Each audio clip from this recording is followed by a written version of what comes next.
innal hamdalillah nahmaduhu wa nasta'inuhu wa nu'minu bihi wa natawakkalu alayhi wa na'udzu billahi min shururi anfusina wa min sayyiati a'malina man yahdihillahu fala mudilla lahu wa man yudlil fala hadiya lahu wa ashhadu an la ilaha illallah wahdahu la sharika lahu wa ashhadu anna muhammadan abduhu wa rasuluhu amma ba'd fa inna khairal hadisi kitabullah wa khairal huda Muhammadin sallallahu alaihi wasallam wa sharral umuri muhdatsatuha wa kullu muhdatsatin bid'ah wa kullu bid'atin dhalalah wa kullu dhalalatin finnar.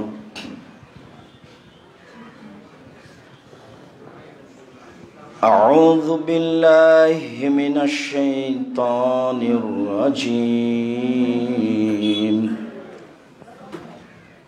يا أيها الرسول كلوا من الطيبات واعملوا صالحا عن أبي هريرة رضي الله تعالى عنه قال قال رسول الله صلى الله عليه وسلم إن الله طيب لا يقبل إلا طيبا ثم ذكر رجلا يطيل السفر أشعث أغبر ويمد يديه ويقول يا ربي يا رب ومطعمه حرام وملبسه حرام ومشربه حرام وغذي بالحرام كيف يستجاب له رواه مسلم. عن أبي هريرة رضي الله تعالى عنه قال قال رسول الله صلى الله عليه وسلم يأتي على الناس زمان لا يولي الناس ما أخذ منه من الحلال من الحرام رواه البخاري. সম্মানিত এই মসজিদে উপস্থিত দ্বীনি মুসলিম ভাই, প্রশংসা আল্লাহর জন্য, শান্তি অবতীর্ণ হোক আল্লাহর রাসূলের উপর সাল্লাল্লাহু আলাইহি ওয়াসাল্লাম। আজ জুমার খুতবায় সংক্ষিপ্ত সময়ে বক্তব্যের বিষয় বৈধ রুজি। হালাল রুজি সম্পর্কে এক গুরুত্বপূর্ণ সংক্ষিপ্ত তথ্যবহল বিবরণের চেষ্টা করব ইনশাআল্লাহ। আমি যা সাধারণত বিষয় উল্লেখ করে বলে থাকি বা বলবো, তার অধিকাংশই আপনার বিভিন্ন সময়ে বক্তব্য শোনা ও জানাতে অবগতিতে রয়েছে। তবুও আজকে আপনারা এই মসজিদে বৃহত্তর চট্টগ্রাম অন্তর্গত খাগড়াছড়ি, বান্দরবন, আরও আশেপাশে ফেনী, কুমিল্লা ও বিভিন্ন জায়গা থেকে এই মসজিদে উপস্থিত হয়েছেন মূলত ভালোবাসা ও এসব কথাগুলি মেনে চলা ও সঠিক বলে মনে হয় মর্মে, যার কারণে আমি আল্লাহ তাআলার প্রশংসা করার পর রাসূল সাল্লাল্লাহু আলাইহি সাল্লামের প্রতি দরুদ ও সালামের পর আপনাদের আন্তরিকভাবে শুকরিয়া আদায় করি। জাযাকুমুল্লাহ খায়র। চট্টগ্রামের বিভিন্ন প্রান্ত থেকে, এলাকা থেকে অনেক কষ্ট করে অনেক মানুষ আপনারা উপস্থিত হয়েছেন। আল্লাহ আপনাদেরকে জাযায়ে খায়র দান করুন। আমি খাকসার সাধারণ মানুষ। আপনাদের আবেগ দেখলে আপনাদের সাথে আমি জড়িয়ে সাক্ষাৎ করতে চাই, কিন্তু পরিস্থিতি আমার অনুকূলে হয় না। যারা আমাকে অন্তর থেকে ভালোবাসেন তারা মনে করেন যে হেফাজতে রাখতে হবে, দেখে থাকতে হবে, নিরাপদে রাখার চেষ্টা করতে হবে, সেটাও প্রয়োজন। আপনাদের সাথে সামনাসামনি সাক্ষাৎ হোক, সেটাও আমি প্রয়োজন মনে করি, কিন্তু পরিস্থিতি অনুকূলে হয় না, মর্মে আমার কষ্ট হয়। কালকে যেভাবে বক্তব্য দেওয়ার জন্য গেলাম আর যেভাবে বের হয়ে আসলাম, এটা আমার কাছে ছিল খুব কষ্টকর। আল্লাহ তুমি আমাদের কবুল করো। আমরা তো মানুষ, ভুল ত্রুটি থাকতেই পারে। তুমি সর্বশক্তিমান, তুমি ভুল ক্ষমা করো, আমাদের প্রতি দয়া করো, আমাদের মাফ করো, আমাদেরকে সঠিক আকীদা ও আদর্শের অধিকারী করো। সাধারণ মানুষ জুমার দিনে এরকম সময়ে কথা বললে তোমার দরবারে কবুল হয় বলে তোমার নবী মুহাম্মদ সাল্লাল্লাহু আলাইহি ওয়াসাল্লাম বলেছেন। মর্মে তোমাকে সাক্ষ্য দিয়ে বলছি, আশহাদু আল্লা ইলাহা ইল্লাল্লাহ, সাক্ষ্য দিচ্ছি তুমি মাবুদ, আল্লাহ ছাড়া কোনো প্রকৃত মাবুদ নেই। আরো সাক্ষ্য দিচ্ছি ওয়ান্না মুহাম্মাদুর রাসূলুল্লাহ, মুহাম্মদ আল্লাহর রাসূল এবং তার বান্দা। এই সাক্ষ্য দিয়ে আন্তরিকভাবে জুমার খুতবার সূচনাতেই তোমার কাছে আবেদন রাখছি, তুমি আমাদের কবুল করো, আমাদের ভুল ত্রুটি মাফ করো।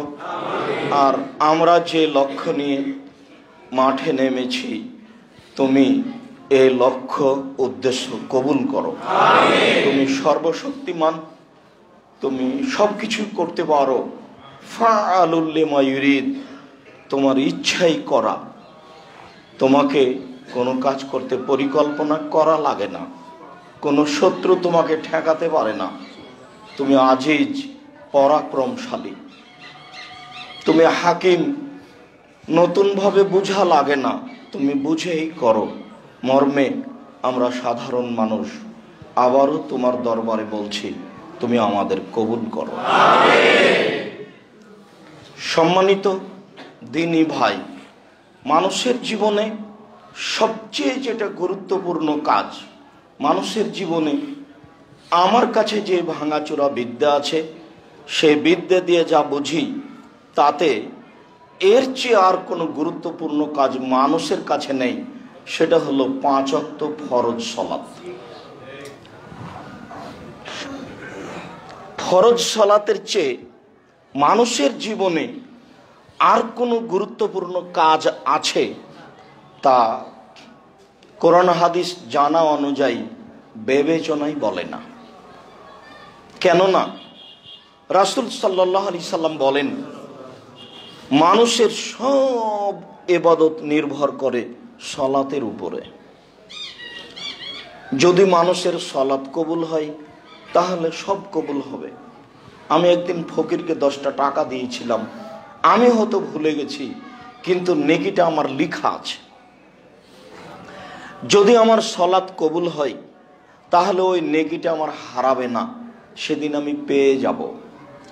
আর যদি আমার সালাত কবুল না হয় তাহলে ফকিরকে 10টা টাকা দেওয়া নেকিটা আমার হারিয়ে যাবে, আমি পাবো না।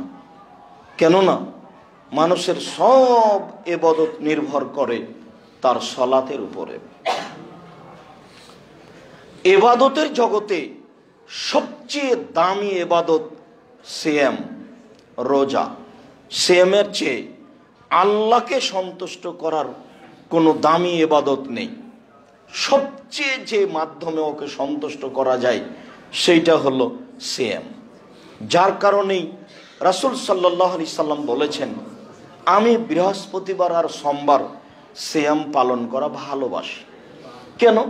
সাপ্তাহিক রিপোর্ট এই 2 দিনে পেশ করা হয়। তো আমার মনটা চায় যে আমার রিপোর্টটা যখন পেশ করা হবে তখনও দেখুক যে আমি সিয়াম আছি। আমার মন এটা চাই যে রিপোর্টের সময় আমাকে দেখুক যে আমি সিয়াম আছি। এই উদ্দেশ্যে আমি বৃহস্পতিবার আর সোমবার সিয়াম পালন করি। বাৎসরিক রিপোর্ট পেশ করা হয় শাবান মাসে। তা কোন দিন তা তার জানা ছিল না। বাৎসরিক রিপোর্ট ধরার জন্য তিনি শাবান মাসে বেশি বেশি সিয়াম পালন করতেন।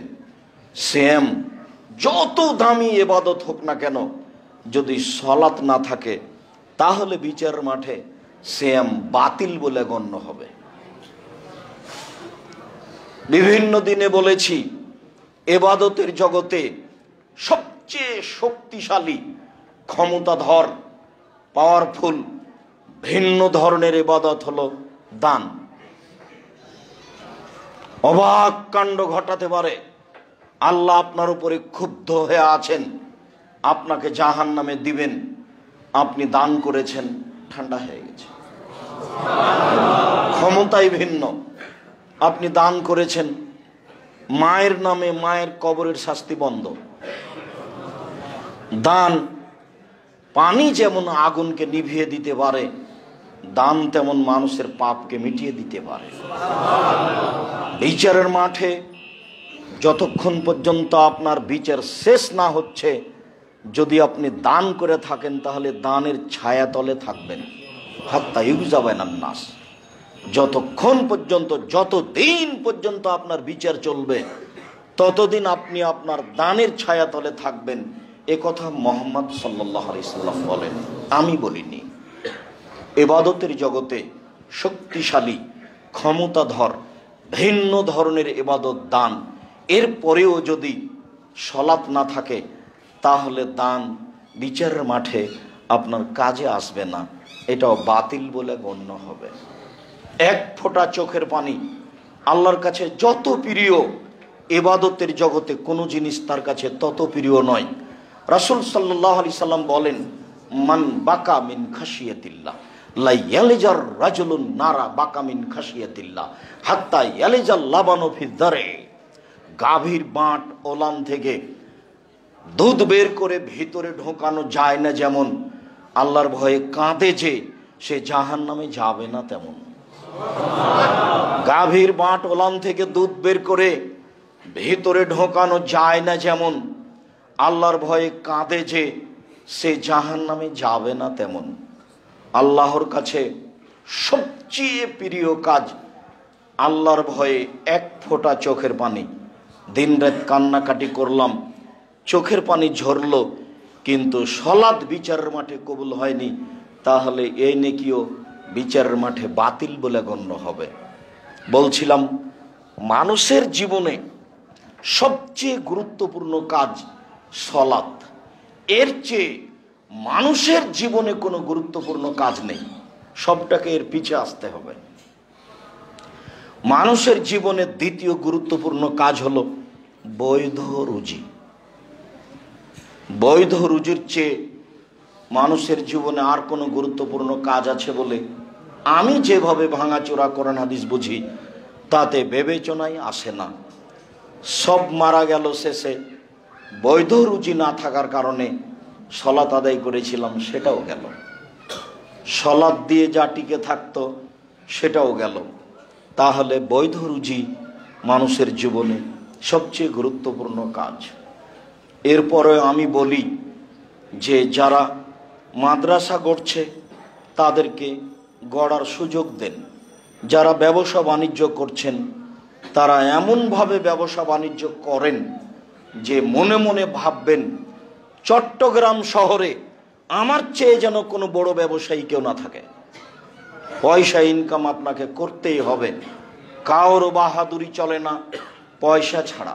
মুহাম্মদ সাল্লাল্লাহু আলাইহি সাল্লামের চলে না বউয়ের পয়সা ছাড়া। বউয়ের পয়সা আছে তাই চলতে পারেন, বউয়ের পয়সা ছাড়া চলে না। কার পয়সা? খাদিজা রাদিয়াল্লাহু তাআলা আনহার। দুনিয়াতে সবচেয়ে দামি মহিলা হিসেবে মহিলা মানুষ। তবে আব্দুর রাজ্জাক সাহেবের মুখে শুনেছি যে আয়েশা রাদিয়াল্লাহু তাআলা আনহা পৃথিবীতে সবচেয়ে দামি। এই কথা ঠিক, আমি বলিনি, রাসূল সাল্লাল্লাহু আলাইহি সাল্লাম বলেছেন। তবে কিছু কিছু হাদিসে বোঝা যায় যে খাদিজা রাদিয়াল্লাহু তাআলা আনহা সবচেয়ে দামি। আল্লাহর নবী বলছেন যে আয়েশার বিবরণ, আল্লাহর নবী বলছেন, আয়েশা, জিবরাইল তোমাকে সালাম দিল। তা আয়েশা রাদিয়াল্লাহু তাআলা আনহা বলছেন, ওয়া আলাইকা ওয়া আলাইহিস সালাম, আপনাকেও সালাম, জিবরাইলকেও সালাম। আপনি তো জিবরাইলকে দেখতে পান, আমি তো দেখতে পাই না। একই জায়গায় এক বিছানে তিনজন, ল্যাপের নিচে তিনজন, আয়েশা রাদিয়াল্লাহু তাআলা আনহা, মুহাম্মদ সাল্লাল্লাহু আলাইহি সাল্লাম, জিবরাইল, তিনজনে এক জায়গায়। কিন্তু মুহাম্মদ সাল্লাল্লাহু আলাইহি সাল্লাম জিবরাইলকে দেখতে পান, বুঝতে পারেন, কিন্তু আয়েশা বুঝতে পারেন না। তিনি বলছেন, আয়েশা, জিবরাইল তোমাকে সালাম দিল। এটাও বুখারী মুসলিমের হাদিস, ওটাও বুখারী মুসলিমের হাদিস। আল্লাহ রাসূল বলছেন যে জিবরাইল আমাকে বলছেন, ওই দেখেন, ওই দেখেন, ওই দেখেন মুহাম্মদ সাল্লাল্লাহু আলাইহি সাল্লাম, ওই যে দেখেন খাদিজা আসছে একটা বাটি হাতে করে, ওই বাটিতে তরকারি আছে। শুনেন, ও যখন আপনার কাছে আসবে তখন আপনি বলবেন, খাদিজা, আল্লাহ তোমাকে সালাম দিল, জিবরাইল তোমাকে সালাম দিল, আর তোমার জন্য জান্নাতে একটা ঘর বানানো হয়েছে হীরা মুক্তা মাণিক্য দিয়ে, সেখানে কোনো হইচই নেই। বুখারী মুসলিম। এবার বলেন তো দামি কে হলো? খাদিজা রাদিয়াল্লাহু তাআলা। আগের বারে আল্লাহ নবী বলেননি, আয়েশা, আল্লাহ তোমাকে সালাম দিল, জিবরাইল তোমাকে সালাম দিল। এইবার রাসূল সাল্লাল্লাহু আলাইহি সাল্লাম বলছেন, খাদিজা, আল্লাহ তোমাকে সালাম দিয়েছেন, জিবরাইল তোমাকে সালাম দিল। জিবরাইল বলল যে ওই যে একজন মহিলা আসছে, খাদিজা, তার হাতে একটা তরকারির বাটি আছে, ও আসলে বলে দিয়েন এই কথা। এটাও বুখারী মুসলিম, ওটাও বুখারী মুসলিম। তো ইনি হচ্ছেন স্ত্রী, বউয়ের টাকা পয়সা দিয়ে ধর্ম প্রচার করেন। আবার দেখা যায় যে উসমান রাদিয়াল্লাহু তাআলা আনহুর টাকা খুব বিপদে ব্যবহার করেন। বলছেন তাবুকের যুদ্ধে যেতে হবে 6 থেকে 800 কিলোমিটার পথ, কঠিন সময়, কে কি দিতে পারে? তোমার বলছেন অর্ধেক দিলাম, ভালো কথা। তা আবু বকর সিদ্দিক, আমি আর কি দিব, আল্লাহকে আর আপনাকে বাড়িতে রেখে সবই দিলাম, ভ্যান ভাড়া হবে না, কিন্তু যা বলেছেন তা দিয়ে আর কেউ ডিঙ্গিয়ে যেতে পারবে না, কিয়ামত পর্যন্ত পথ বন্ধ। আবু বকর সিদ্দিককে ডিঙ্গিয়ে যাওয়ার মানুষ আর কেউ হবে না, মানে আর কোনো বাক্য নেই। আবু বকর সিদ্দিক রাদিয়াল্লাহু তাআলা আনহু যা বললেন। তবে উসমান বললেন, আচ্ছা ঠিক আছে, যত মানুষ যাবে তার অর্ধেকের যাতায়াত খরচ, খাওয়া খরচ আমি দিব। তো 30,000 মানুষ, তাহলে ধরে নিতে হয় 15,000 মানুষকে 15,000 উট দিবেন, 3 মাসের খাওয়া খরচ দিবেন, এর নাম টাকা। তাহলে কাজ হয় টাকা দিয়ে।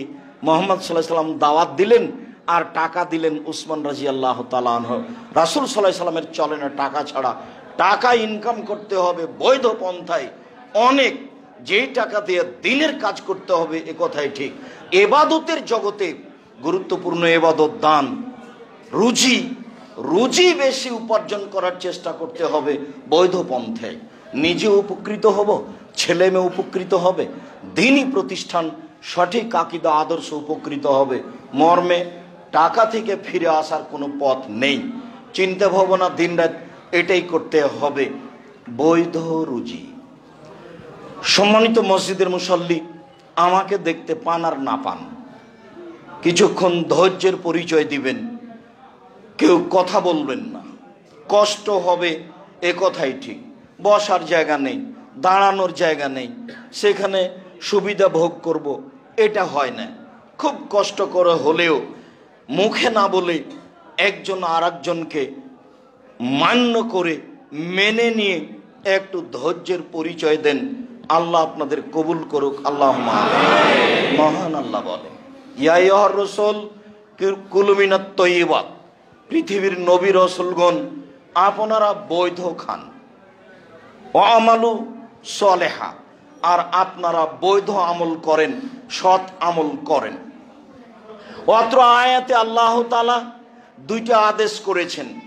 এক, নবী রাসূলকেও বৈধ রুজি খেতে হবে, এটা জরুরি আদেশ। দ্বিতীয় জরুরি আদেশ, সৎ আমল করতে হবে। সৎ আমল ছাড়া নবীরও আমল কবুল হবে না। আল্লাহ আমাদের নবীকে বলছেন, লাইন আশরাকতা লায়াবাতান্না আমালক, আপনি যদি শিরক করেন তাহলে আপনার আমল বাতিল হবে। যে আমল করছি সেটা যদি সৎ আমল না হয় তাহলে সে আমল বাতিল হবে। ধরুন মাগরিবের পরে 2 রাকাত সুন্নাত পড়লাম, এটা সৎ আমল। রাসূল সাল্লাল্লাহু আলাইহি সাল্লাম বলেছেন, জোহরের আগে 4, জোহরের পরে 2, মাগরিবের পরে 2, এশার পরে 2, ফজরের আগে 2, এই 12 সমান জান্নাতে একটি ঘর। এই 12 সমান জান্নাতে একটি ঘর। তাহলে মাগরিবের পরে হলো 2 রাকাত সৎ আমল, কিন্তু মাগরিবের পরে যদি 6 রাকাত সৎ আমল পড়ি তখন আর সৎ আমল হবে না, তখন হবে আমল, তখন তা হবে বিদাত, তখন আর রক্ষা হবে না কোনো ইবাদত, সব বাতিল বলে গণ্য হবে। রাসূল সাল্লাল্লাহু আলাইহি সাল্লাম বলেছেন, মান আওয়া মুহদাসান লাইকবাল আনহা আদল সারফ, কোন মানুষ যদি বিদাতের আশ্রয় দেয় তাহলে তার ফরজ ইবাদত কবুল হবে না, তার নফল ইবাদত কবুল হবে না, তার কোনো ইবাদতই কবুল হবে না। অথচ সে আল্লাহকে সন্তুষ্ট করার জন্য মাগরিবের পরে 6 রাকাত সুন্নাত পড়ে, তাকে বলে আওয়াবিন, সালাতুল আওয়াবিন। জি না, হাদিস জাল, মানুষের বানানো। এই আমল সৎ আমল নয়। আমল সৎ না হওয়া পর্যন্ত আল্লাহর দরবারে কবুল হবে না। ভিক্ষুককে আমি 10 টাকা দিলাম, এটাও আমল। কবরে পীর সাহেবের হাতে আমি 500 টাকা দিলাম, এটাও আমল। দুটাই আমল। সৎ আমল কোনটা? মহান আল্লাহ বলেন, ইয়া আইয়ুহার রাসূল কুলু মিনাত তাইয়্যিবাত, পৃথিবীর নবী রাসূলগণ শোনেন, আপনারা বৈধ খাবেন আর সৎ আমল করবেন, জরুরি আদেশ। কোন নবী যদি সৎ আমল না করেন তাহলে তার আমল বাতিল হবে, যদিও তাদের সরাসরি যোগাযোগ আল্লাহর সাথে মাধ্যম জিবরাইল আলাইহিস সালাম। জিবরাইলের মাধ্যমে তারা সরাসরি কথা বলতে পারেন, জিবরাইলের মাধ্যম দিয়ে। এরপরেও যদি তারা কোনো অসৎ আমল করেন তাহলে আল্লাহর দরবারে তা কবুল হবে না। আল্লাহ জোরালো আদেশ করলেন, তিনি বলেন, ইয়া আইয়ুহাল্লাযীনা আমানু, যারা বিশ্বাসী, পরকালকে বিশ্বাস করো, আল্লাহকে বিশ্বাস করো, নবীকে বিশ্বাস করো, ফেরেশতাকে বিশ্বাস করো, ভাগ্যকে বিশ্বাস করো, তারা শোনো, কুলু মিনাত তাইয়্যিবাতি মা রাযাকনাকুম, আমি যে রুজি দিয়েছি সেখান থেকে বৈধ খাও।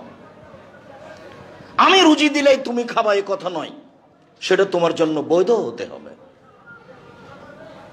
মানুষ যা কিছু খায় পৃথিবীতে, সাপ, ব্যাঙ, গরু, ছাগল, পশু প্রাণী, বিড়ি, তামাক, জর্দা, সিগারেট, যত পৃথিবীতে মানুষ খায় সবই আমার দেওয়া রুজি।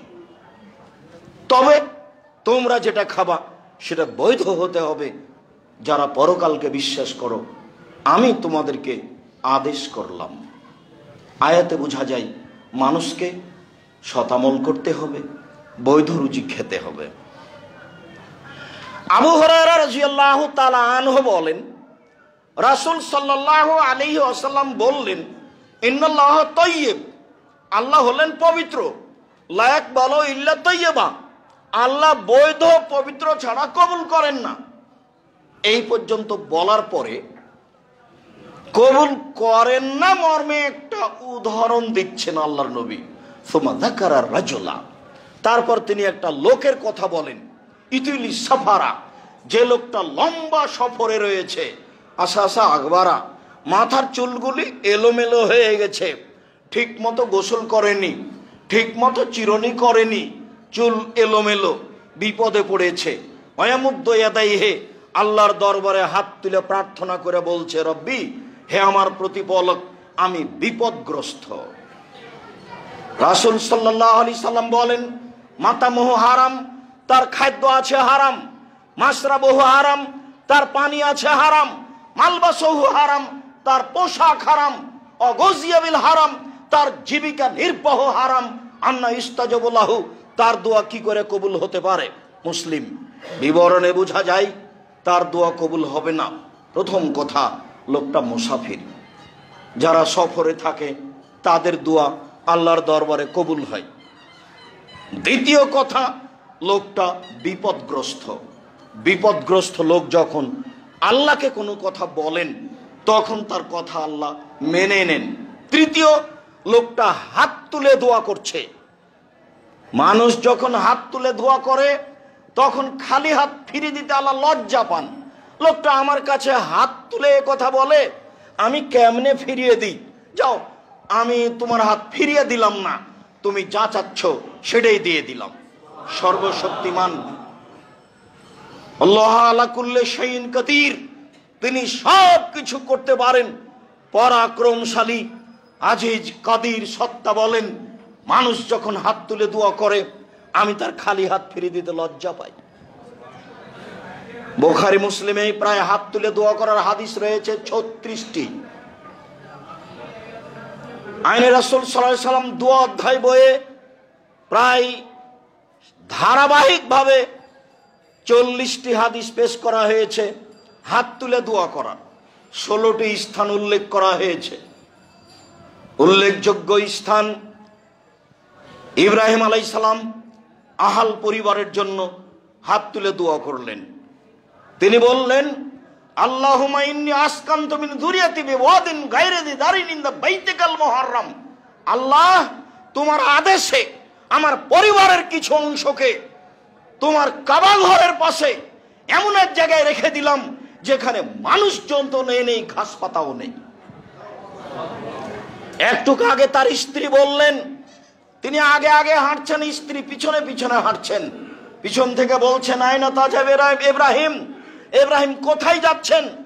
আইনা তাযহাব ইব্রাহিম, ইব্রাহিম কোথায় যাচ্ছেন? অতাতরকুনা ফি হাযাল ওয়াদি লাইসা ফিহি ইনশাআল্লাহ শায়, আপনি আমাকে এমন একটা উপত্যকায় ছেড়ে যাচ্ছেন যেখানে মানুষজন তো নেই, ঘাস পাতাও নেই। আপনি আমাকে কিছু বলবেন না? একটা দুধের বাচ্চা এভাবে আমাকে রেখে যাচ্ছেন, মানুষজন নেই, গরু ছাগল পশু প্রাণী আছে বুঝতে পারি না, ঘাস পাতাও নেই, এরকম একটা জায়গা আমাকে ছেড়ে চলে যাবেন, আমাকে কিছু বলবেন না? এতবার বলার পরেও ওয়ালা ইয়ালতাফিতু ইলাইহা, ইব্রাহিম আলাইহিস সালাম তার দিকে আর ঘুরে দেখছেন না। নিরুপায় হয়ে স্ত্রী বলছেন, আমারাকাল্লাহু হাদা, আপনাকে কি আল্লাহ এইভাবে চলে যেতে বলেছেন? আমি বুঝলাম না এত নিষ্ঠুরতার কারণ কি। আপনাকে কি আল্লাহ এইভাবে চলে যেতে বলেছেন? ওই দিকে মুখ করে বলছেন নাম, হ্যাঁ, এছাড়া আর কিছু ইব্রাহিম আলাইহিস সালাম বলেননি। তখন তিনি বলছেন, ফালা ইউযায়্যিনুল্লাহু তাআলা, আচ্ছা ঠিক আছে, যেহেতু আল্লাহ আপনাকে চলে যেতে বলছেন তাহলে আমাকে আল্লাহ ধ্বংস করবেন না, ঘাস পাতা থাকার না থাকে।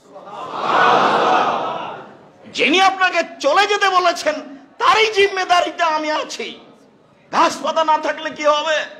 আমি এই মরুভূমিতেই থেকে যাব, আল্লাহ আমাকে ধ্বংস করবেন না, এই কথা হাজেরা বলে। সম্মানিত দিনী ভাই বোন, মানুষের যখন আল্লাহর উপরে ভরসা হয় তখনই মানুষ এরকম কিছু করতে পারে, বলতে পারে। এইভাবে আহাল পরিবারকে ছেড়ে যাওয়ার পরেও তিনি নিশ্চিত হচ্ছেন না। তিনি হাত তুলে আল্লাহর দরবারে বলছেন, আমি আমার আহাল পরিবার তোমার আদেশে এমন এক জায়গায় রেখে গেলাম যেখানে মানুষজন তো নেই, ঘাস পাতাও নেই। একটু আগে বউ যা বলছেন স্বামী ওই কথাই বলছেন, হাত তুলে দোয়া করছেন। আহাল পরিবারের জন্য হাত তুলে দোয়া করতে হয়। মুসাফির আল্লাহর দরবারে হাত তুলে দোয়া করছেন, কিন্তু করলে কি হবে? খাদ্য হারাম আছে, পানি হারাম আছে, পোশাক হারাম আছে, জীবিকা নির্বাহ হারাম আছে, তার দোয়া কবুল হবে না। রাসূল সাল্লাল্লাহু আলাইহি সাল্লাম নাকচ করে দিলেন, আল্লাহ এটা কবুল করবেন না। বৈধ রুজির খুব দাম আছে। আমি চকলেটের ব্যবসা করতে বলেছি, এর অর্থ এই নয় যে চকলেটেরই ব্যবসা করতে হবে। আমি কলা বিক্রি করে খেতে বলেছি, এ কথার অর্থ এই নয় যে কলা বিক্রি করে খেতে হবে। বাংলাদেশে সবচেয়ে ব্যবসায়িক ক্ষেত্র জায়গা হলো চট্টগ্রাম। এই চট্টগ্রামের সবচেয়ে যেটা বড় ব্যবস্থা আছে ব্যবসা বাণিজ্যের, সেইখানে কাজ করার চেষ্টা করতে হবে। উপরওয়ালাকে বলতে হবে ভালো ব্যবস্থা তুমি করে দাও। তখন যদি সত্য মিথ্যা আসে তখন আল্লাহ রাসূল বলেছেন, আত-তিজারাতু মাল কিযব ওয়াস সিদক ফাসুবুহু বিসাদকা, ব্যবসা সত্য মিথ্যা দিয়ে চলে। এখনই একটা জাহাজ এসেছে, যিনি যার সিগনেচারে নামবে উনি সিগনেচার করবেন না, চলে যাচ্ছেন। 3 দিন এখানে থাকলে 3 লাখ টাকা জরিমানা হবে। আমি 50,000 টাকা দিলাম, তখন সিগনেচার করে দিল। আমি না দিলেও করবে না। 3 দিন এখানে আটকা থাকলে আমার জরিমানা হবে, শেষে আমি কিছু লাভ করতে পারবো না। আমি তখন মাজলুম, আমি টাকাটা দিলাম, এই টাকার জন্য আমি বিচারের মাঠে ধরা খাবো না। আমি বৈধ ব্যবসা শুরু করেছিলাম, ওরা আমার প্রতি জুলুম করেছে, আমি মাজলুম। রাসূল সাল্লাল্লাহু আলাইহি ওয়াসাল্লাম বলেন, সত্য মিথ্যা দিয়ে ব্যবসা চলে, ফাসুবহু বিসাদকা, তোমরা দান করে ওর ক্ষতি সরিয়ে দাও। এ কথা রাসূল সাল্লাল্লাহু আলাইহি সাল্লাম বলেন। পরিস্থিতি রুজির জন্য যতই কঠিন হোক, মানুষকে পথে থাকতে হবে, সঠিক আকীদার লোককে আরো বেশি থাকতে হবে। আপনি ভাববেন না যে রাসূল সাল্লাল্লাহু আলাইহি সাল্লাম যেভাবে বলেছেন, আব্দুর রাজ্জাক সাহেব যেভাবে বললেন সেভাবে তাহলে কলা বিক্রি করে খাওয়াই ভালো। তা আমি করতে বলিনি, বড় ব্যবসায় করতে বলছি রাসূলের পদ্ধতিতে। নুমান ইবনে বাশির রাদিয়াল্লাহু তাআলা আনহু বলেন, আল হালালু বাইয়িন, হালাল হচ্ছে স্পষ্ট, ওয়াল হারামু বাইয়িন, হারাম হচ্ছে স্পষ্ট, ও বাইনাহুমা মুস্তাবিহাতুন, এই দুইটার মধ্যে একটা সন্দেহযুক্ত খাদ্য রয়েছে। লা ইয়ালামুহুন্না কাসীরু মিনান নাস, বহু মানুষই তা বুঝতে পারে না, বহু মানুষই তা জানতে পারে না, বুঝে উঠতে পারে না।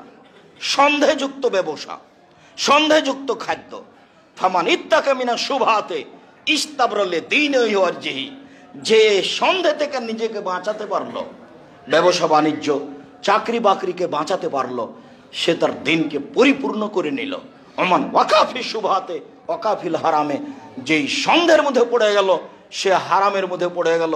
চূড়ান্ত সিদ্ধান্ত নেই যার, সেটা চূড়ান্ত হারাম। চূড়ান্ত সিদ্ধান্ত নেই যার, সেটা চূড়ান্ত হারাম। চূড়ান্ত সিদ্ধান্ত নেই যার, সেটা চূড়ান্ত হারাম। এটাই ভাবতে হবে। যদিও হুজুর বলেছেন জর্দা খাওয়া মাকরুহ, যে হুজুর কিন্তু হালাল বলেননি। হুজুর বলেছেন যে খাওয়া মাকরুহ, অপছন্দ, খারাপ। মাকরুহ মানে খারাপ, তো হুজুর তো আর হালাল বলেননি। আব্দুর রাজ্জাক সাহেব বলেছেন হারাম, শুধু হারাম বলেননি। আব্দুর রাজ্জাক সাহেব বলেছেন যে রাসূল সাল্লাল্লাহু আলাইহি সাল্লাম বলেছেন 3 শ্রেণীর মানুষ জান্নাতে যাবে না। তার 1 শ্রেণীর মানুষ হচ্ছে মুদমিনুল খামর, যারা নিয়মিত বিড়ি, তামাক, জর্দা, সিগারেট, গুল, নেশাদার দ্রব্য খায়, পান করে, তারা জান্নাতে যাবে না। মুদমিনুল খামর, যারা নিয়মিত নেশাদার দ্রব্য পান করে। একজন হুজুর বললেন যে বিড়ি সিগারেট যে নেশাদার দ্রব্য, তার কি প্রমাণ? তো কথা তো উনি ঠিকই বলছেন, হাদিসও লিখা নাই বিড়ি সিগারেট, কোরআনও লিখা নাই, উনি তো ঠিকই বলছেন। কিন্তু রাসূল সাল্লাল্লাহু আলাইহি সাল্লাম বলেছেন মাসকারা কাসীরুহু ফাকালিলুহু হারাম, যেটা বেশি খেলে বিবেকের ক্ষতি হবে তার কমও হারাম। এটাও তো হাদিস, এটাও তো সহিহ হাদিস। তাহলে এইটার মাপে তুলে দেন, দিয়ে মাওলানা সাহেবকে 250 কেজি জর্দা খাওয়ান। 250 কেজি জর্দা খাওয়ার পরে যদি বিবেকের ক্ষতি না হয়, তাহলে সত্যই জর্দা হালাল জিনিস। জর্দার কথা তো আর কোরআন হাদিসে লেখা নেই, কিন্তু এমন বাক্য আল্লাহ রাসূল বলেছেন যেটা সারা পৃথিবীতে সব জায়গাতেই চলবে, সে যে ভাষারই হোক না কেন, এই বাক্য সব জায়গায় চলবে। তিনি বললেন মাসকারা কাসীরুহু ফাকালিলুহু হারাম, যে জিনিস বেশি খেলে বিবেকের ক্ষতি হবে তার একটা কণাও হারাম। ওই হাদিসের ভিত্তিতে এই হাদিসের অনুবাদ করা আছে যে বিড়ি, তামাক, জর্দা, সিগারেট, গুল, নেশাদার দ্রব্যকে যদি পান করে তাহলে সে জান্নাতে যাবে না। এ কথা রাসূল সাল্লাল্লাহু আলাইহি সাল্লাম বলেন, আমি অনুবাদক। 2 রাজারাতু মিনান নিসায়ে, পুরুষের বেশধারী নারী, যারা পুরুষের জুতা স্যান্ডেল পরে, যারা পুরুষের শার্ট প্যান্ট পরে, যারা পুরুষের পোশাক পরে, যারা পুরুষের মতো হয়ে চলার চেষ্টা করে, তারা জান্নাতে যাবে না। এ কথা রাসূল সাল্লাল্লাহু আলাইহি সাল্লাম বলেছেন, এটা চূড়ান্ত সিদ্ধান্ত। 3 দায়ুস, আমি আর আপনি মধ্যে থেকে পড়ে গেছি। খুব চেষ্টা করেছিলাম তাহাজ্জুদও পড়ি, তাসবিহ তাহলিলও করি, হজও কয়েকবার করেছি, উমরা তো যাই, কিন্তু মেয়েটা ঢাকা বিশ্ববিদ্যালয়ে পড়ে আর একজনের সাথে ঘুরে।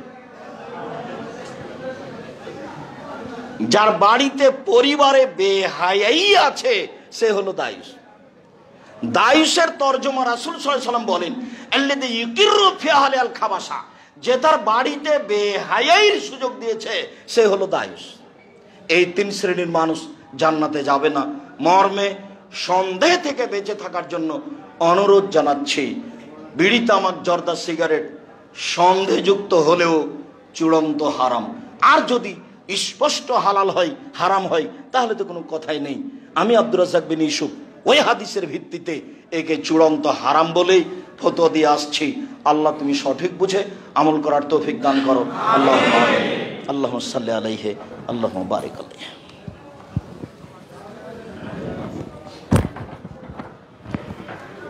আলহামদুলিল্লাহ ওয়াহদা ওয়াসসালাতু ওয়াসসালামু আলা মান লা নাবিয়্যা বাদা।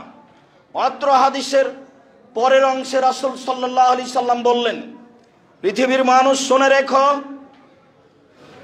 কারাই সন্দেহ থেকে বেঁচে থাকতে হবে একটা রাখালের মতো। ইয়ারাহাওয়াল হেমা, যে রাখালটি আইলে গরু চড়াচ্ছে, জমির আইল বুঝেন কিনা তা আমি বলতে পারছি না।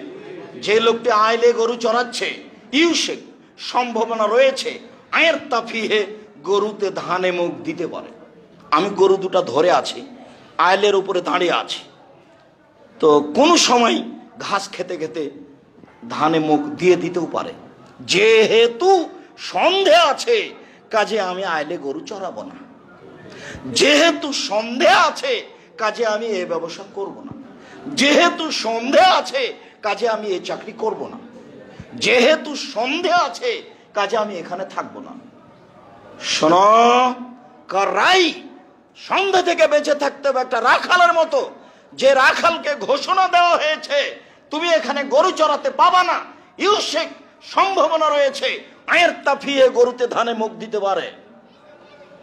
মনে রেখো পৃথিবীর মানুষ, আলা সাবধান, মনে রেখো পৃথিবীর মানুষ, লিকুল্লে মালিকিনা হেমা ও হেমাল্লাহ হেমাহারে মোহু, প্রত্যেকটা বাদশার একটা সীমারেখা আছে। বাংলাদেশ শেষ হলে ভারত শুরু হয়, ভারত শেষ হলে বাংলাদেশ শুরু হয়, এর নামই বাদশার সীমারেখা। আর আল্লাহর সীমারেখা হলো হালাল আর হারাম। হালাল শেষ হলে হারাম শুরু হয়, হারাম শুরু হলে হালাল শেষ হয়। এই কথা রাসূল সাল্লাল্লাহু আলাইহি ওয়াসাল্লাম বলেন, আমি অনুবাদক। এরপরে তিনি বলেন, আলা পৃথিবীর মানুষ সাবধান, মনে রেখো, ওয়াইন্না ফিল জাসাদে মুজগা, মানুষের শরীরে একটা টুকরা রয়েছে, অংশ রয়েছে, এজা সালাহাত সালাহাল জাসাদু কুল্লুহু, যদি ওই টুকরা ভালো থাকে গোটা মানুষটাই ভালো। ওই ফাসাদাত ফাসাদাল জাসাদু কুল্লুহু, ওই টুকরা যদি খারাপ হয়ে যায় সম্পূর্ণ মানুষটাই খারাপ। আলা ওয়াহিয়াল কলব, মনে রেখো সেটাই হলো অন্তর। যার অন্তর ভালো তার সব ভালো, যার ভিতর ভালো তার সব ভালো, যার অন্তর খারাপ তার সব খারাপ, যার ভিতর খারাপ তার সব খারাপ। হাদিস বুখারী মুসলিম। কি যে বিবেচনা করলাম আমরা, আর কি যে বুঝলাম এত বড় লম্বা হাদিসের। মুহাম্মদ সাল্লাল্লাহু আলাইহি ওয়াসাল্লাম বলেছেন হাদিস বুখারী মুসলিম মানে আম গাছে জাম ধরতে পারে ধরে না, অমাবস্যা রাতে চাঁদ উঠতে পারে উঠে না, সুঁয়ের ছিদ্র দিয়ে লাঙ্গলের ফাল ঢুকতে পারে ঢুকে না, সুঁয়ের ছিদ্র দিয়ে লাঙ্গলের ফাল ঢুকে যেতে পারে, আম গাছে জাম ধরে যেতে পারে, অমাবস্যার রাতে চাঁদ উঠে যেতে পারে, এই অবাস্তব ঘটনা ঘটে যেতে পারে, এটা সম্ভব হয়ে যেতে পারে।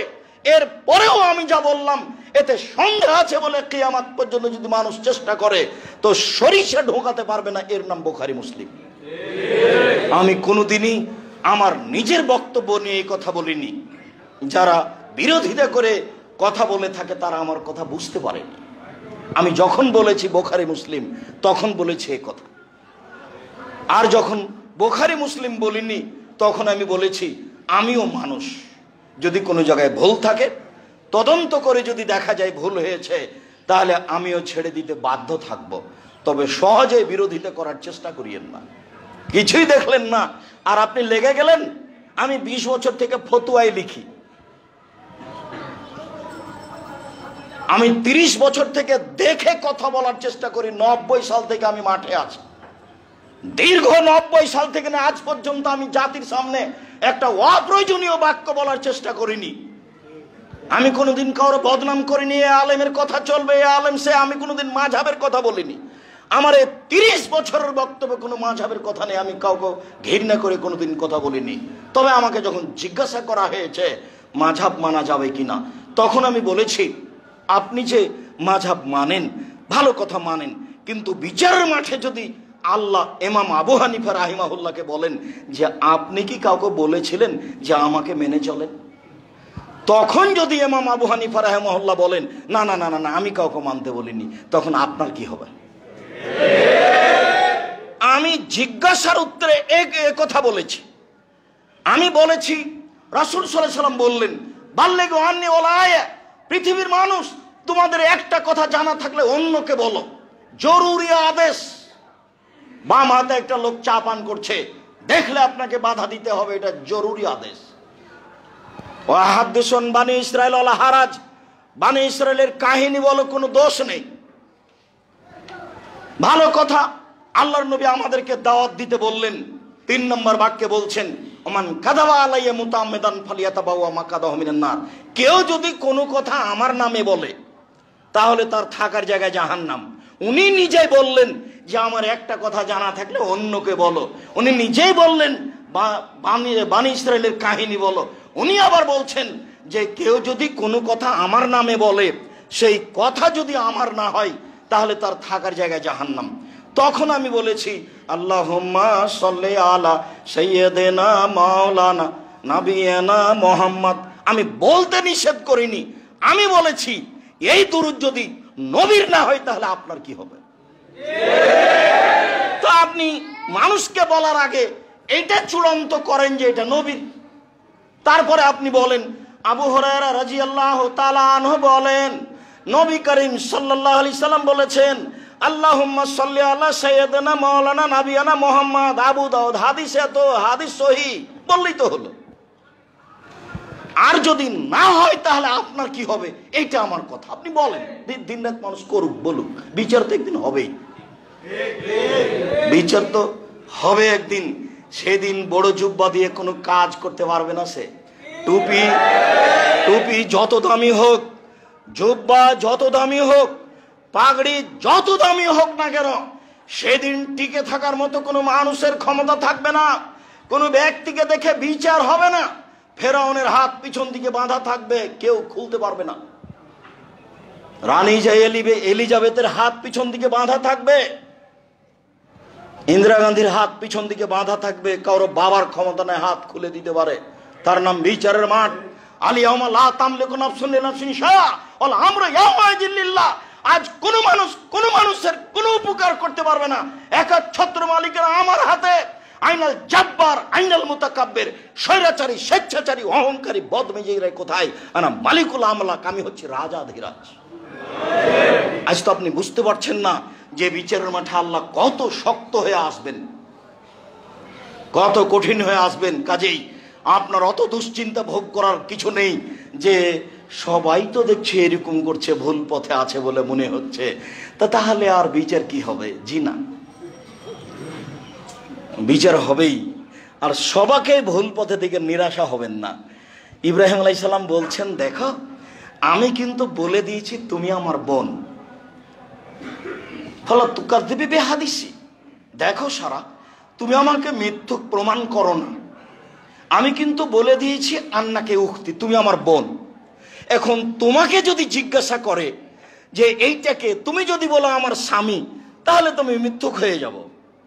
দেখো সারা তুমি আমাকে মিথ্যুক প্রমাণ করো না। তবে সারা মনে রেখো এই মাটির উপরে মাত্র দুজন মুসলমান, আমি আর তুমি।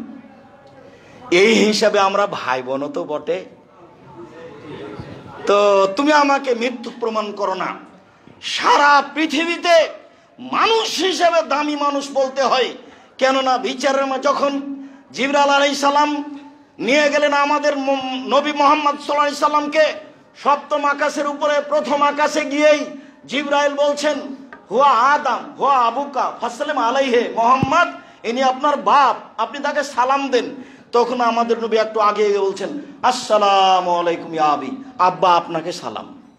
তখন আদম আলাইহিস সালাম বলছেন ওয়া আলাইকাস সালাম ইবনি সালিহ নবিয়্যুস সালিহ, ও আমার সৎ ছেলে তোমাকেও সালাম। সপ্তম আকাশের উপরে গিয়ে জিবরাইল আলাইহিস সালাম বলছেন, হুয়া ইব্রাহিম হুয়া আবুকা ফাসালিম আলাইহি, ইনি ইব্রাহিম, ইনি আপনার বাপ, আপনি তাকে সালাম দেন। তা আমাদের নবী মুহাম্মদ সাল্লাল্লাহু আলাইহি ওয়াসাল্লাম আগে গিয়ে বলছেন, আসসালামু আলাইকুম ইয়া আবি, আব্বা আপনাকে সালাম। তখন ইব্রাহিম আলাইহিস সালাম বলছেন, ওয়া আলাইকুম আসসালাম ইয়া আবি ইয়া ইবনি নবী সালেহ, ও আমার সৎ ছেলে, সৎ নবী, তোমাকেও সালাম। তাহলে কত বড় সম্মানী মানুষ ইব্রাহিম আলাইহিস সালাম,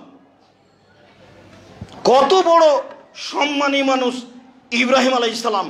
এত বড় মানুষ কাউকে হেদায়েত করতে পারেননি সেই পর্যন্ত।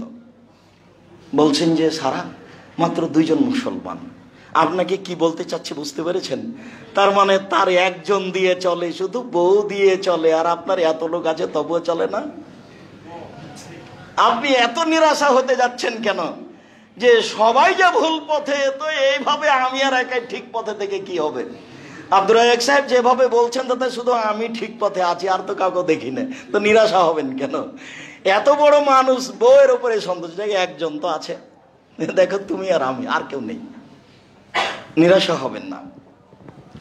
যদি অন্তর ত্রুটি থাকে তাহলে গোটা মানুষটাই খারাপ, যদি অন্তরটা ভালো থাকে গোটা মানুষটাই ভালো।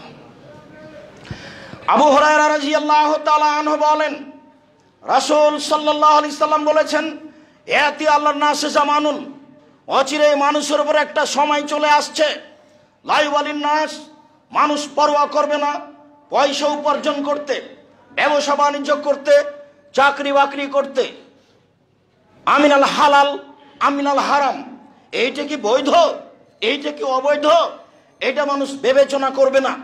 টাকা হলেই হলো, সেটা যে কোনো ইন্স্যুরেন্স হোক, সেটা যে কোনো ব্যবসা হোক, সেটা যে কোনো ব্যাংকিং ব্যবস্থা হোক। আমি বলেছি এদেশের মাটিতে বৈধ পথে কোনো ব্যাংকিং ব্যবস্থা চলে তা আমার জানা নাই। অতএব ব্যাংকে টাকা জমা রাখা আর ব্যাংকে চাকরি করা দুটো এক নয়। স্বেচ্ছায় এখানে পয়সা উপার্জন করবেন আর বলবেন এটা 100% হালাল, তা হতে পারে না। আবার বলেছি এদেশে এমন কোনো ইন্স্যুরেন্স নেই যেটা বৈধ পথে আছে। আপনি ধর্মের নাম দিয়ে একটা ইন্স্যুরেন্স খুলবেন, সেখানে বৈধ আছে কিছু মনে করবেন, এই কথা ঠিক নয়। রাসূল সাল্লাল্লাহু আলাইহি সাল্লাম ব্যবসাকে পছন্দ করেছেন, জমি চাষকে অপছন্দ করেছেন। জমি চাষ জায়েজ, সাধারণ ব্যবসা দিয়ে, বড় ব্যবসা দিয়ে রুজি উপার্জনের চেষ্টা করবেন। অচিরে এমন পথ চলে আসবে মানুষ পরোয়া করবে না এই পথ উপার্জনের ব্যাপারে বৈধ না অবৈধ। হাদিস বুখারী মুসলিম। সেই সময় এখন যারা টাকা ইনকাম করছে তারা বিবেচনা করে না এটা ঠিক না বেঠিক। রাসূল সাল্লাল্লাহু আলাইহি সাল্লাম বলছেন, বসেতাত আলাইকুম কামা বসেতাত মান কানা কাবলাকুম, তোমরা দরিদ্র হয়ে যাবা, ফকির হয়ে যাবা, এই ভয় আমি মুহাম্মদ সাল্লাল্লাহু আলাইহি সাল্লাম করি না। ফকির হয়ে যাবা তাতে কি, জান্নাত তো আছেই। দরিদ্র হয়ে যাবা তাতে কি, আমি এই ভয় করি না। তবে আমি ভয় করি যে বসেতাত আলাইকুমুদ দুনিয়া, পৃথিবী তোমাদের সামনে তুলে ধরা হবে, তোমরা দেখতে পাবা যে খালি পয়সার পয়সা, উপার্জন আর উপার্জন, প্রযুক্তি আর প্রযুক্তি, টাকার টাকা, এইভাবে তোমাদের তুলে ধরা হবে। তখন তোমরা এই পয়সা উপার্জনের মাঠে নেমে যাবা, প্রতিযোগিতায় নেমে যাবা, কে কত টাকা ইনকাম করতে পারে।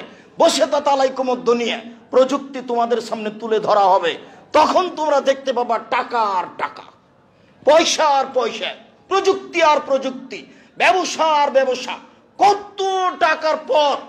তখন তোমরা সেখানে চলে যাবা। তুহলিকুকুম কামা আহলাকাতহুম, এই পয়সা এই দুনিয়া তোমাদেরকে ধ্বংস করে দিবে যেমন ভাবে পূর্বের মানুষকে ধ্বংস করেছিল। হাদিস তো বুখারী মুসলিম। এই বাক্যের বিবেচনা আপনি কি করবেন, করেন এখন? আমি তো অনুবাদক, তো বুঝলাম তো যে প্রযুক্তি তুলে ধরা হবে। কত প্রযুক্তি নেবেন আপনি? এই 15 বছরে যদি এত প্রযুক্তি হয় তাহলে আরো 20 বছর পরে কত হবে? অত হিসাব করতে পারবে না মানুষে। টাকা পয়সার কত পথ বের হবে, এইভাবে জেনা ব্যভিচার বেড়ে যাবে। 20 বছর আগে তো মানুষ বুঝতে পারেনি। রাসূল সাল্লাল্লাহু আলাইহি সাল্লাম বলেছেন, যে একটা ডালিম খাবে একটা গ্রাম, আর একটা গাভীর দুধ খাবে একটা বংশ, একটা গাভীর দুধ খাবে একটা বংশ, একটা ডালিম খাবে একটা বংশ, আর একটা গাভীর দুধ খাবে একটা গ্রাম। তো আমরা তো দেখলাম যে একটা গাভীর দুধ হয় 1/2 কেজি, খুব বেশি হলে 3 কেজি, এটা দেখছিলাম। কিন্তু 15-20 বছরের ব্যবধানে দেখছি যে একটা গাভীর দুধ হচ্ছে 40 কেজি। তাহলে 15 বছর পরেই যদি একটা গাভীর দুধ 40 কেজি হয়, তাহলে এখন থেকে 50 বছর পরে একটা গাভীর দুধ কত হবে হিসাব করেন এবার।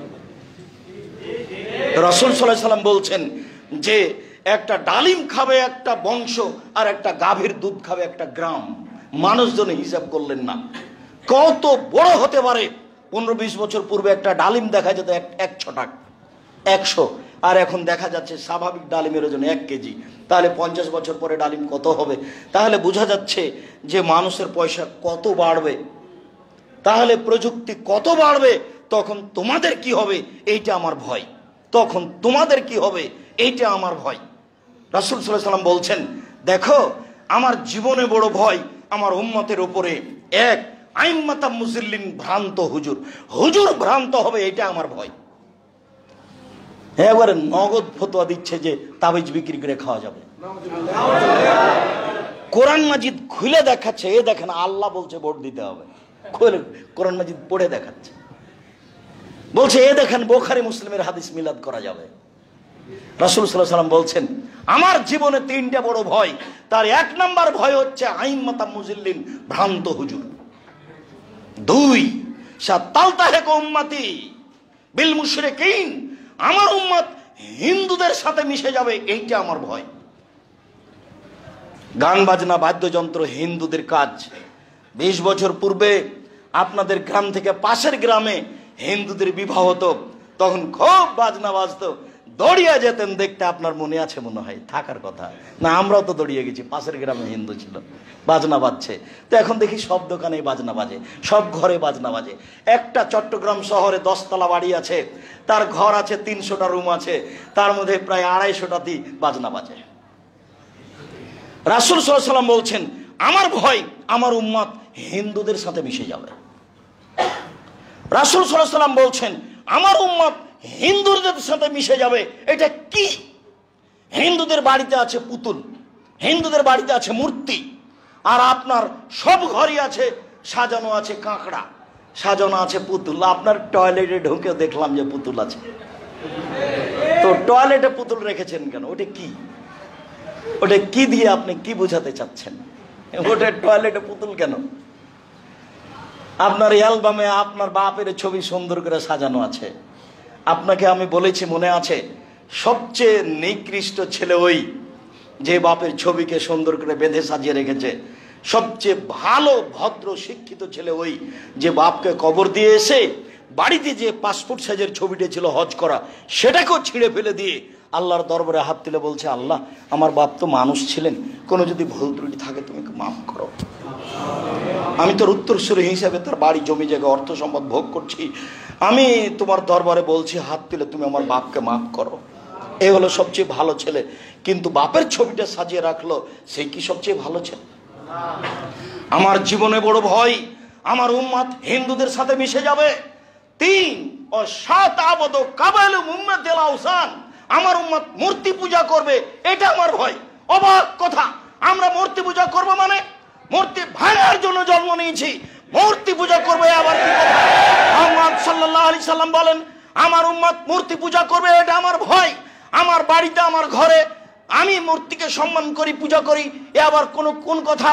আমার গোশতের সাথে মিশে আছে মূর্তি ভাঙা নীতি, আমার রক্তের সাথে মিশে আছে মূর্তি ভাঙা নীতি, আমার নীতির সাথে মিটে আছে মূর্তি ভাঙা নীতি। সেদিন মুহাম্মদ সাল্লাল্লাহু আলাইহি সাল্লাম কাবাঘরে ঢোকার সময় বললেন, জাল হক, এসেছে সত্য, অজাহাকাল বাতিল, চলে গেছে মিথ্যে, ইন্নাল বাতিলা কানু জাহাকা, নিশ্চয়ই মিথ্যে, চিরদিন মিথ্যে। এই বলে তার হাতে লাঠি ছিল। কাবাঘরে 360টি মূর্তি ছিল, মূর্তিগুলো ছিল তার বাপের।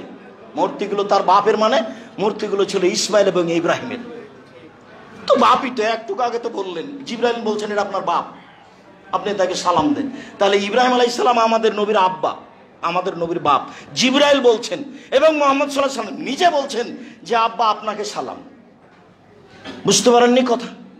তো কাবা ঘরের মূর্তিগুলো কার ছিল? ইব্রাহিম আলাইহিস সালাম এবং ইসমাইল আলাইহিস সালামের ছিল। আমার উম্মাত মূর্তি পূজা করবে, তাকে সম্মান করবে, এটা আমার ভয়। সম্মানিত দিনী ভাই বোন, জুমার খুতবার শেষের দিকে চলে আসলাম। কথা হয়তোবা লম্বা হয়ে গেছে, আজ করতে পারিনি। আজকের আলোচনা শেষ হাদিস। রাসূল সাল্লাল্লাহু আলাইহি সাল্লাম বলেন, লা ইয়াদখুলুল জান্নাতা লা ইয়াদখুলুল জাসাদুল জান্নাতা গুযিয়া বিল হারাম। ওই শরীর জান্নাতে যাবে না যেই শরীর হারাম উপায়ে বড় হয়।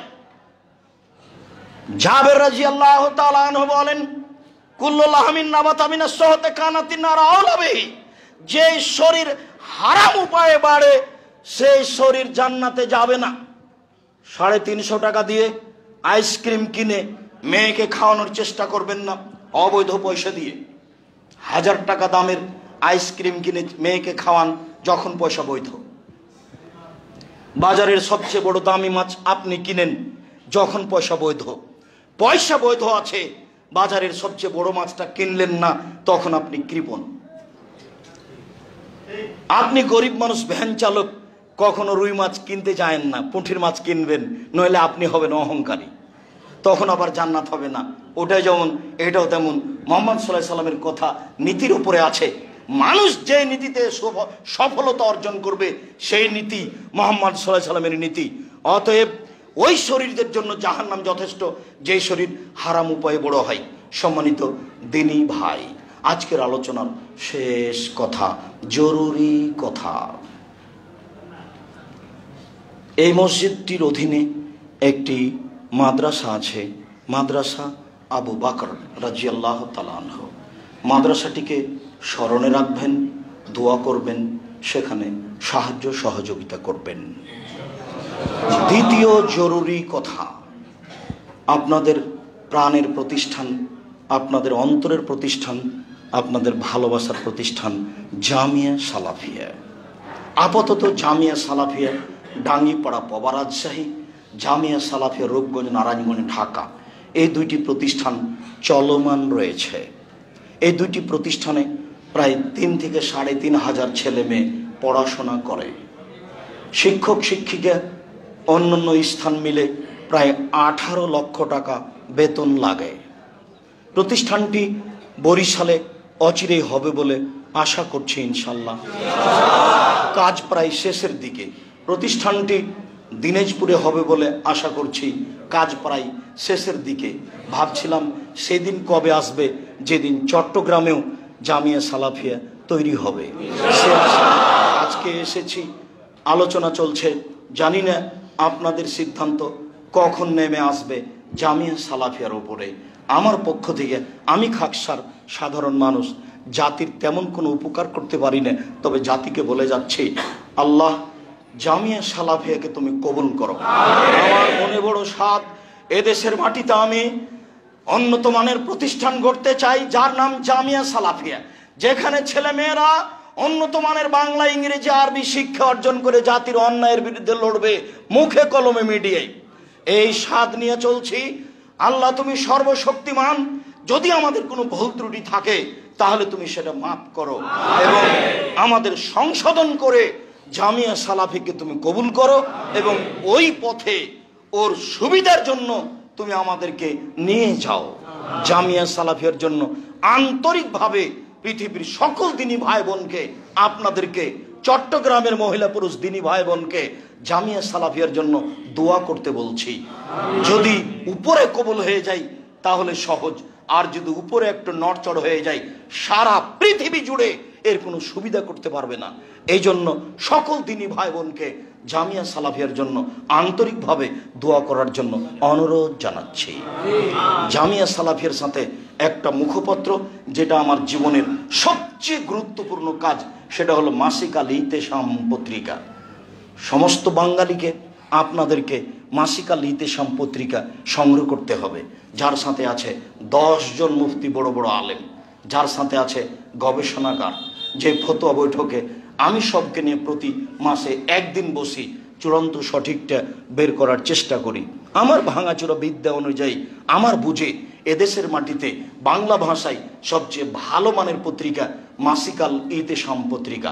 পত্রিকার সাথে সকল দিনী ভাই বোনকে সম্পৃক্ত থাকার জন্য অনুরোধ জানাচ্ছি। অন্য বই সহ বিশেষভাবে আব্দুল্লাহর মিন্নাতুল বারী, বাংলা ভাষায় ব্যতিক্রম বই, বুখারীর ব্যাখ্যা মিন্নাতুল বারী, অন্যান্য বই সহ সমস্ত বইয়ের সাথে সম্পৃক্ত হওয়ার জন্য অনুরোধ জানাচ্ছি। পরে আল্লাহকে বলছি, আল্লাহ আমরা চট্টগ্রামে বসবাস করি, এর বিভিন্ন প্রান্তে বসবাস করি, আমাদের ভুল ত্রুটি থাকতে পারে, তুমি আমাদের মাফ করো। আমাদের চলার পথ, আমাদের ব্যবসার পথ, আমাদের কর্মের পথ তুমি সহজ ভালো করে দাও। আমাদের কর্মের পথে, আমাদের রুজির পথে তুমি উন্নতি দাও। আমাদের যারা মারা গেছে তুমি তাদের কবরের শাস্তি মাফ করো। আমরা যারা অসুস্থ তুমি তাদের আরোগ্য দান করো। আমরা যারা বেঁচে আছি তুমি তাদেরকে তোমার রাসূলের পদ্ধতি অনুযায়ী চলার তৌফিক দান করো। আজকে যে বৈধ রুজির ওপরে গুরুত্বপূর্ণ বক্তব্য শুনছিলাম, এই বক্তব্যকে যথাযথভাবে মূল্যায়ন করার তৌফিক দান করো। এই দাবি, এই দাওয়া, এই দোয়া তোমার দরবারে রেখে আজকের জুমার খুতবা এখানে শেষ করলাম। সাল্লাল্লাহু আলাইহি ওয়াসাল্লাম। আপাতত জানা নেই।